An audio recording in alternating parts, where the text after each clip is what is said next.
Hi there, my name's Rosie and I'm an HBDI Master Practitioner. I'm going to share with you how to prepare for an HBDI debrief. This is a quick online recap for those who may want some additional support, or maybe you've been debriefing for a while and need a little bit of a refresher around the process. So, from the yellow point of view, an overview. When debriefing an HBDI, the first thing you need to think about is the why, the context, the purpose, the reason for the debrief. Without a clear purpose or problem that you're solving, it makes the debrief very difficult to link to future outcomes and therefore to support the future development of that person. It becomes more of a, oh, that's nice to know about myself, so what conversation. The so what comes from the context in which you're applying the debrief. When you know the context, then you have an opportunity to actually look at the data of the HBDI profile. Looking at the data is going to help you develop hypotheses about the individual and understand the different patterns in the profile which are going to help you debrief. Therefore, they help you consider the individual, their preferences, their expectations around a debrief, and what they may be trying to get out of it. That's therefore going to help you create a plan. So, thinking about how long you might have to run the session and what kind of things you'd like to cover off in that process. Is your plan going to be quite sequential with an agenda, or may it be very fluid and flexible? And this is going to depend on the individual that is in front of you. We have a worksheet that you can use called the Planning and HBDI Debrief Worksheet, and you can access this in the portal. So a lot of the steps that I talked about in the previous slide, they're covered in this worksheet. So if you'd like to actually go through a sequential process in terms of planning, I suggest you use that worksheet as a way to do that. Here's the profile that we're going to be investigating today to look at and understand what might be happening before we actually debrief. So when I look at a profile, really what I'm trying to do is develop hypotheses and make some educated guesses about this particular individual within the context I know them, so that when I come to the actual debrief session, I have a bit more information and understanding so that I can guide that process best for the individual. So the first thing to, be aware of is this individual is a sales agent and they're actually a real estate agent. So that's the context within which we're working. And when I asked this person why they were interested in doing the HBDI, the response was, oh, I love to know this stuff about myself. I love exploring these insights about me personally. And while that's a very relevant context, my role during the debrief will be to say, it's good that we know this about ourselves, but what kind of ways can we apply this? What problems are we trying to solve? How can we relate this information to our real world environment? And one of the ways that I may do that is to think about this individual's thinking preferences and how she gets buy-in from other individuals and their thinking preferences when they're making such a big decision as buying a house. So we'll probably explore within that context. So with that context in mind, some of the things that I'm looking for. The preference code is a 1112, so that's a triple dominant preference, and I would probably have a quick read of that in the interpretation book. I know from a preference code like that, this person is going to feel like they have a multi-approach to thinking, and the approach being the A quadrant, the B quadrant, and the C quadrant. So we can look at that data in conjunction with the key descriptors. So this person's described themselves as analytical, critical, factual, logical. So that's how some of that blue is going to show up. In the green, detailed and speaker. In the red, intuitive, spiritual, talker, which relates to speaker. And in the yellow, intuitive. So what I can be expecting in a debrief is the analysis of information, the critical thinking about that information, not taking it on face value. With the detail, this person may want to go deeper, want to read more, or want to understand more, want to explore something in more depth. Being a speaker talker, it's likely that it's going to be a very conversational type of experience with a lot of chatting. So I don't predict I'll have a hard time getting this person to express and talk through things.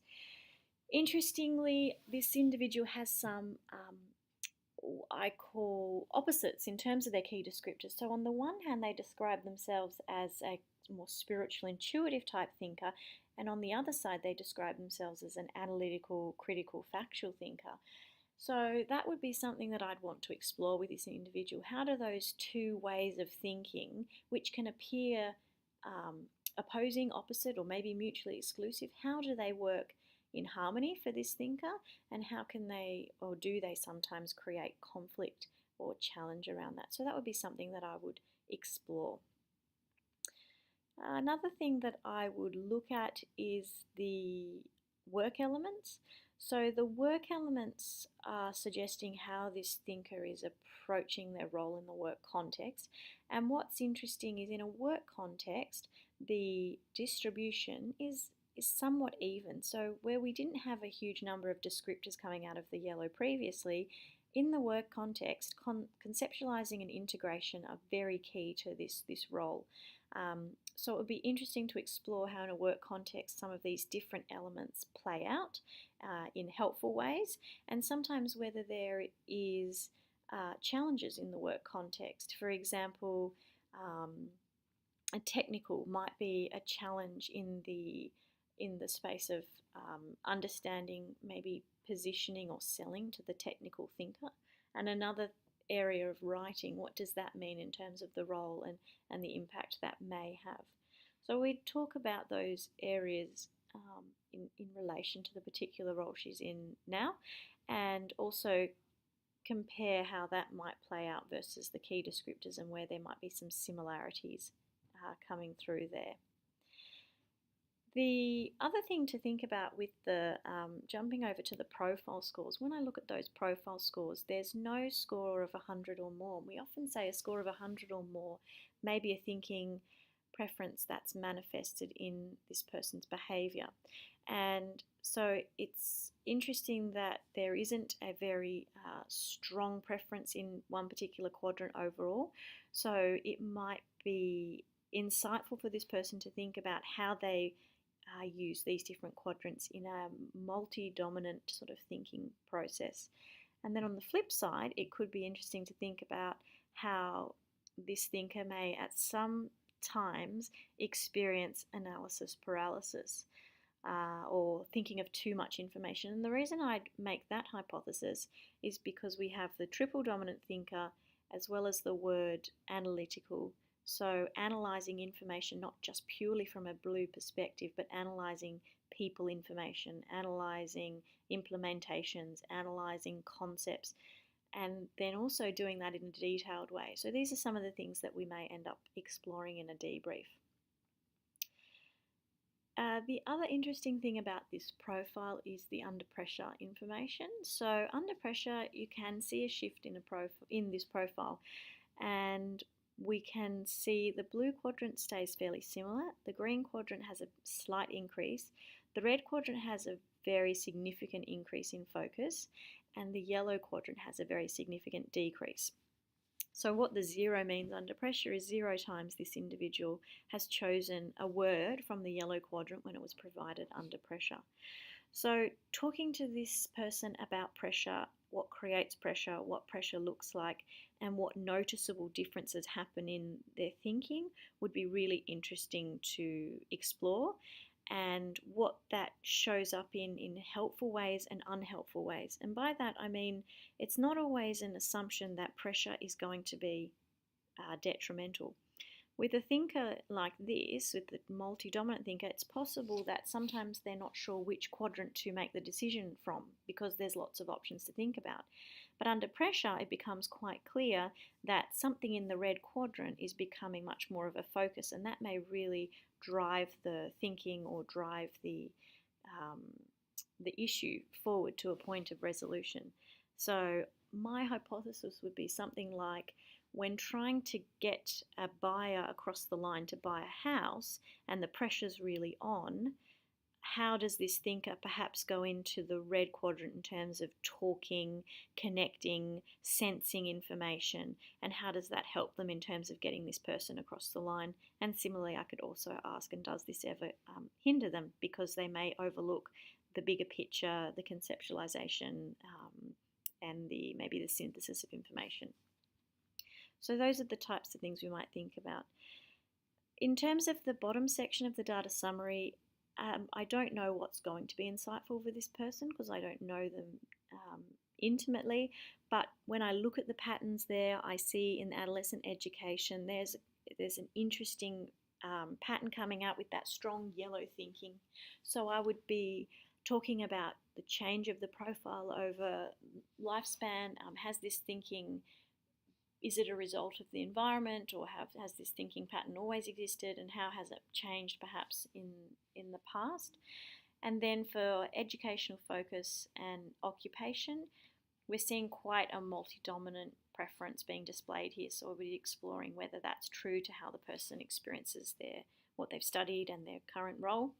And then hobbies, what this person does in their free time. There may be opportunities in that space to develop thinking in quadrants that may be of lesser preference. If we do so in an area that we enjoy, that's our passion, it's often not as challenging I guess a leap or a focus. So that area will be a bit dependent on the conversation and what I ask about the previous life experiences. Underneath that, we've got the self-reported introversion, extroversion, and we also have the self-reported energy. Both of those are in the ambivert sort of mid-range, both day and night. So it may be worth discussing that. It may be worth talking about in different contexts how the introverted thinker may manifest and then the extroverted thinker may manifest. That could be something that is relevant. So those are things I'm not sure about until the debrief. But basically that's the type of analysis that I might look at and the different types of patterns that I'm investigating in preparation for a debrief. Sometimes I can be spot on with an assumption, but sometimes it comes from a different place and I'm not so spot on. In fact, with a profile that is like this and quite triple dominant, it can be difficult to know what is driving the thinking and where that thinking is coming from. So it will be an interesting debrief to understand if some of these ideas that I have about the profile are in fact correct or possibly incorrect. So in terms of debriefing the profile, there is a resource chapter in the portal called Debriefing the HBDI One-on-One, and it goes into a lot of detail about facilitator guides around it, do's and don'ts and checklists and things like that. Just to give you a summary of what you'll be doing in a debrief, you'll be first of all explaining the model, explaining who Ned Herman was, a bit about the brain, the 4 quadrants, how they may show up, the concept of preference or dominance, that we have preference for these different quadrants and that we use the instrument to measure that. Once you've explained that background, then you can get into the actual debrief. And so with the debrief itself, there are a number of data points that you may need to cover: profile scores, preference codes, mode scores, adjective pairs, or that's the under pressure data.